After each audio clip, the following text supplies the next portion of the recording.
She was always the last to leave and the first to know, even if no one ever saw her.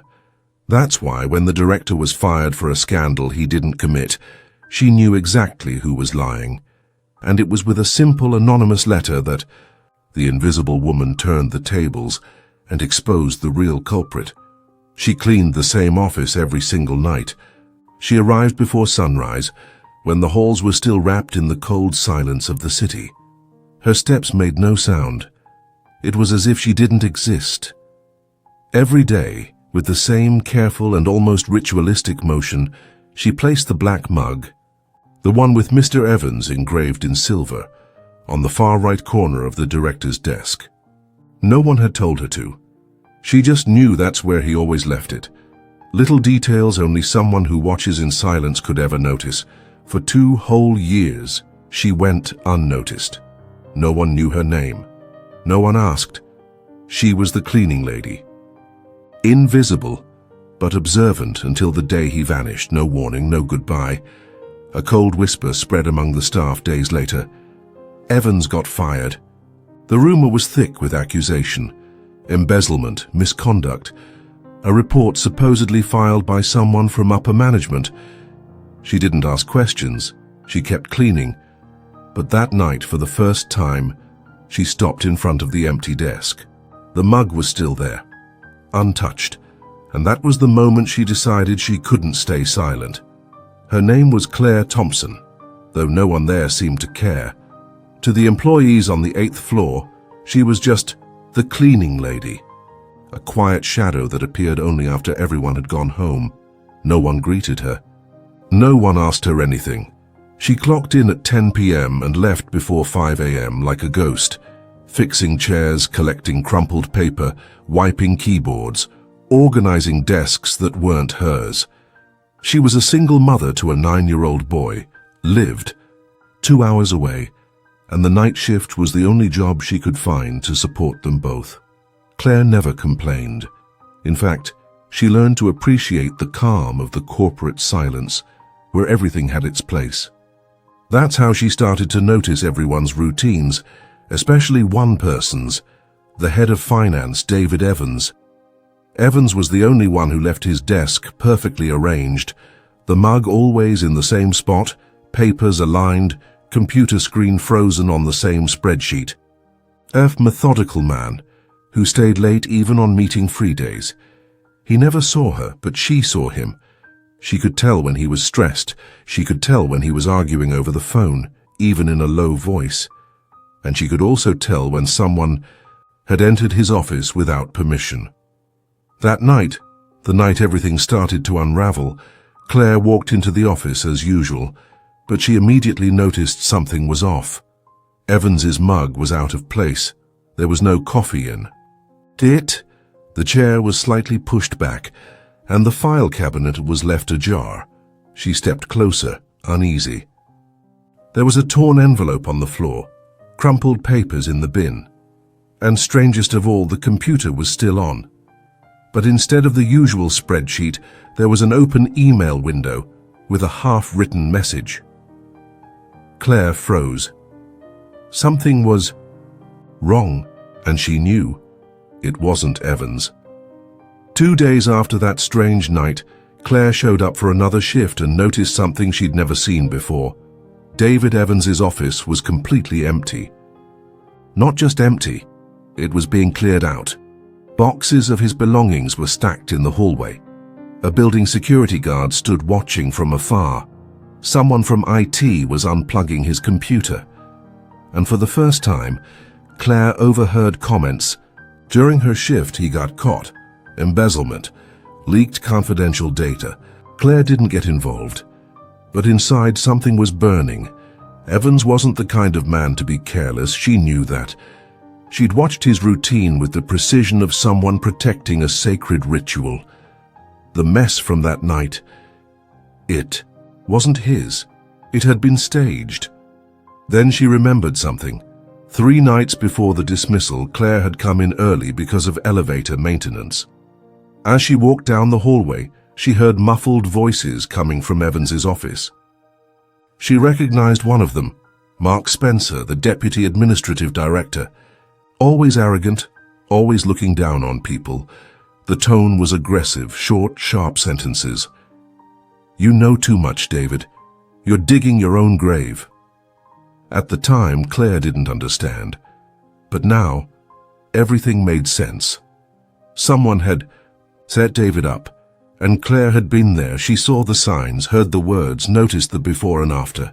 She was the missing piece in this whole game. But what could an invisible woman do? She had no title, no voice. She didn't even know if anyone would listen, but she had something no one else did.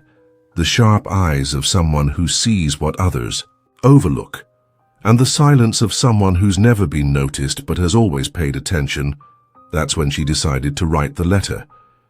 Claire spent the next 2 days processing what she had seen and heard. She couldn't sleep. The image of David Evans, alone and confused, accused of something he hadn't done, haunted her on the bus, in quiet moments with her son, even in the dark halls of the empty building. She knew she couldn't prove everything, but she could tell the truth, with honesty, with courage. On a quiet Friday morning, she sat in the staff break room with a folded sheet of notebook paper in her apron pocket. She waited for the right moment, and then, between one hallway and the next, she carefully typed it up on the old maintenance computer. The words were simple but direct. "The night before David Evans was fired, I entered the office at 10:34 p.m. His door was already open, the computer was on, and the file cabinet had been tampered with. There was no coffee in his mug. The usual spreadsheet was closed. And an email was being written, with the sentence, 'If you keep pressuring me, I'll have to expose you.' I heard Mr. Mark Spencer's voice in the office days earlier, and it sounded threatening. I'm not accusing anyone, I'm just sharing what I saw. Someone needs to take another look at this." She signed it only as a night shift worker. She printed it, folded it neatly, and placed it inside a plain brown envelope. The next day, before leaving her shift, she discreetly left it on the desk of the interim director. It was her only chance. Claire didn't know what would happen, but that night, she slept for the first time in days. The next morning, the office. Woke up as usual. Coffee in travel mugs, meetings scheduled, emails flying. But around 9 a.m. the rhythm changed. Interim Director Arthur Green found the brown envelope on his desk. He didn't recognize the handwriting, nor the sender. But the opening line, "The night before David Evans was fired," made his heart race. Green was new in the role, rushed in after Evans's fall, and he already suspected something didn't add up. He read the letter twice, then quietly called in the head of HR and the company's legal team. Within hours, the letter was being discussed behind closed doors on the upper floor. Mark Spencer's name came up in hushed tones, but with serious looks. The next night, Claire noticed nothing different, but the following day, in the break room, she heard something that made her stop in her tracks. "They're reopening the Heaven's case," a wide-eyed receptionist whispered. "Someone sent in an anonymous tip. Looks like there's more to it." Claire pretended not to hear. She kept wiping down cabinets like always, but inside, her heart was pounding. In the days that followed, things started to shift. An external auditor was seen entering the building. Evans's old computer was retrieved. Employees were called in for interviews, and Mark Spencer became visibly more tense. He smiled less, avoided hallways. And one Thursday afternoon, he left the building abruptly, never to return. Some said he resigned on his own, others claimed he was suspended indefinitely. But Claire knew. She knew he had felt the weight of a silent truth, one he never imagined would be heard. 3 weeks after the letter was sent, an emergency meeting was scheduled for all senior staff in the finance department. The rumors had already spread, but no one expected to see David Evans walking through the front door, head held high, expression serious, eyes steady. There were no claps, no celebration, just silence. the kind of silence that comes right before justice. The company, under pressure from the letter's contents and an internal investigation that uncovered inconsistencies in system access and changes to financial records, invited Evans back. First to provide clarification, then for a temporary advisory position. David accepted, but with one condition. He wanted to know who had sent the letter, not out of curiosity, but because, as he stated during the board meeting, someone saw what no one else wanted to see, and that saved my life. Claire heard about his return in the break room. She froze for a moment, sponge still in hand.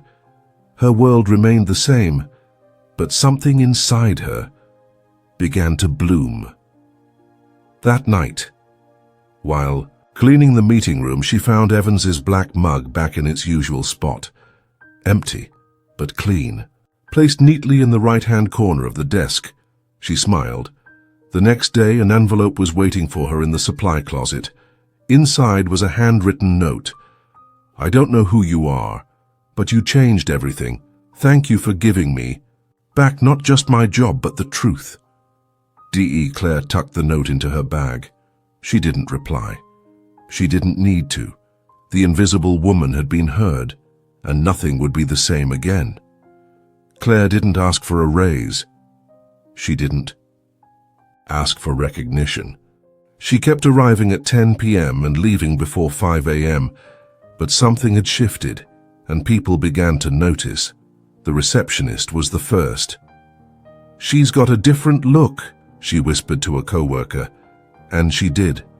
The weight of being invisible had been replaced by a quiet, steady presence. Claire no longer looked down. She watched the world around her with the calm confidence of someone who knows her worth, even if others didn't yet have a name for it. One night, after finishing her shift, Claire saw a flyer pinned to the break room bulletin board. Free administrative assistant training for night shift employees. A new company initiative born from the changes after the scandal. She hesitated once, then again. But by the end of that week, she was enrolled. 3 months later, Claire was organizing spreadsheets, learning inventory management, and tracking schedules with a precision that caught her supervisor's attention. She was still the cleaning lady, but now with something new in her eyes, a future. Evans, back in his role, never tried to uncover her identity, but he began leaving small notes beneath his mug. Simple phrases like, "Truth sees everything," or "Thank you wherever you are." Claire smiled quietly and continued cleaning around the mug with the same care as always. That gesture had become more than routine. It was now a ritual of mutual respect, even if anonymous. When she completed 6 months of the course, HR called her in with an offer for a new position, administrative assistant, afternoon shift, benefits, and a desk of her own. Claire cried alone in the bathroom, not from sadness, but because for the first time, someone called her by her full name, Claire Thompson. It was a grey Wednesday afternoon when Mark Spencer walked into the building again. After months of silence, his name had resurfaced behind closed doors. He was seeking a deal to contribute to improving corporate governance. Some feared him. Others whispered that he still had allies among the former executives. Claire, now sitting at her new desk in the Internal Controls Department, read the news in an internal email. Her stomach turned cold. That day, as she walked down the main hallway after work, she saw him.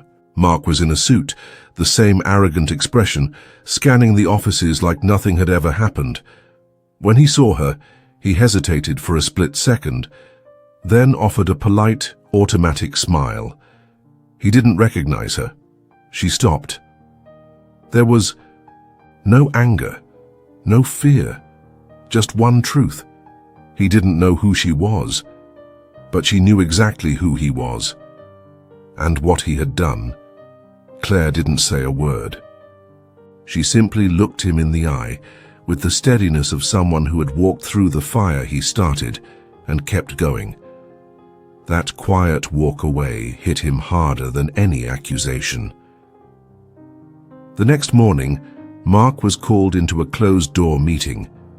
The new board, backed by the external audit and fresh testimonies that surfaced after the letter, formally informed him that he would never return to the company in any capacity. His proposal for a deal was rejected.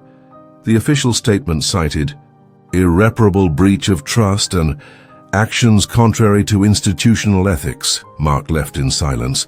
No applause. No allies. Claire saw it all from the break room window, sipping coffee for the first time during peak office hours. She didn't smile. She simply took a deep breath. She had won, without raising her voice, without seeking revenge, with courage, silence, and truth. Months passed.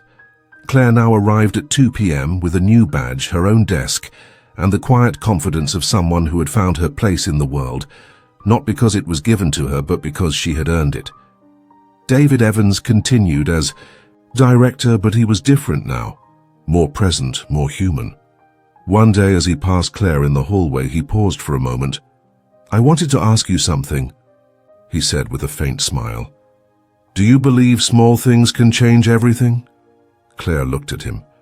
He still didn't know who she was. But the question wasn't about identity. It was about truth. "I believe that sometimes the ones nobody notices are the ones who see the most," she replied, and kept walking. Evans watched her for a few seconds, then smiled as if he'd just understood something without needing to hear another word. That afternoon, Claire found a gift on her desk, a black mug just like his, but this one had her name engraved in silver, Claire Thompson. Beside it, a short note.